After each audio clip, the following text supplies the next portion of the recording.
प्यारे बच्चों, कैसे हैं आप सब। आशा करती हूँ आप सब अच्छे होंगे, स्वस्थ होंगे।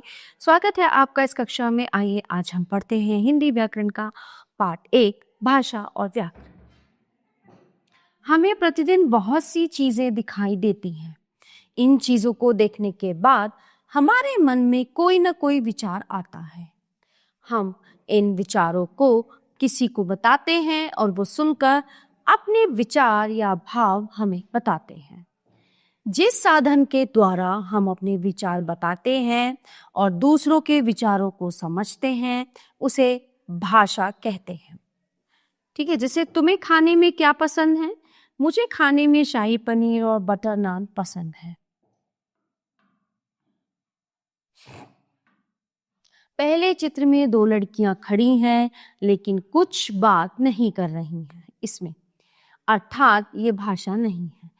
दूसरे चित्र में महिला ने बोलकर लड़के से उसकी पसंद पूछी है और लड़के ने सुनकर उसका जवाब दिया है, यही भाषा है। तीसरे चित्र में आदमी ने पत्र में लिखी बात पढ़कर समझी है, ये भी भाषा है।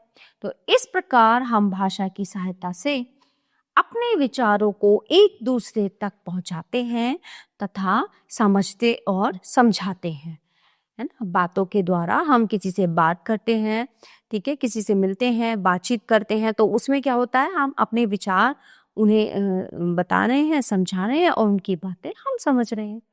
ठीक है। बोलकर और लिखकर अपने विचार दूसरों तक पहुंचाने का और दूसरों की बात सुनकर समझने का साधन भाषा है। भाषा के 2 भेद होते हैं, मौखिक भाषा और लिखित भाषा। ठीक है, सबसे पहले हम बात करते हैं मौखिक भाषा की। बोलकर अपने विचार बताना तथा सुनकर दूसरों की बात समझना भाषा का मौखिक रूप है। दिए गए चित्र में नेताजी बोलकर भाषण दे रहे हैं एवं लोग उनकी बात सुनकर समझ रहे हैं, ये भाषा का मौखिक रूप है। लिखित भाषा, लिखकर अपने विचार बताना तथा पढ़कर समझना भाषा का लिखित रूप है। चित्र में अध्यापिका लिख रही है और बच्चे उसे पढ़कर समझ रहे हैं, ये भाषा का लिखित रूप है। विशेष, इस संसार में सभी प्राणियों, जीव जंतुओं के लिए भाषा होती है। यदि मानव की एक भाषा है तो जीव जंतुओं की भी कुछ भाषाएं हैं, ठीक है, जिन्हें हम बोलियां कहते हैं, जिसे वे आपस में समझ सकते हैं। मानव उनकी बोली समझने में असमर्थ है। काऊ काऊ, म्याऊ म्याऊ, भों भों, टरटा, ठीक है, ये इनकी अपनी भाषाएं हैं, है ना। और चिड़िया अपनी भाषा में बोलती है, बिल्ली अपनी भाषा में बोलती है, कुत्ता अपनी भाषा में बोलता है और मेंढक अपनी भाषा में। ठीक है।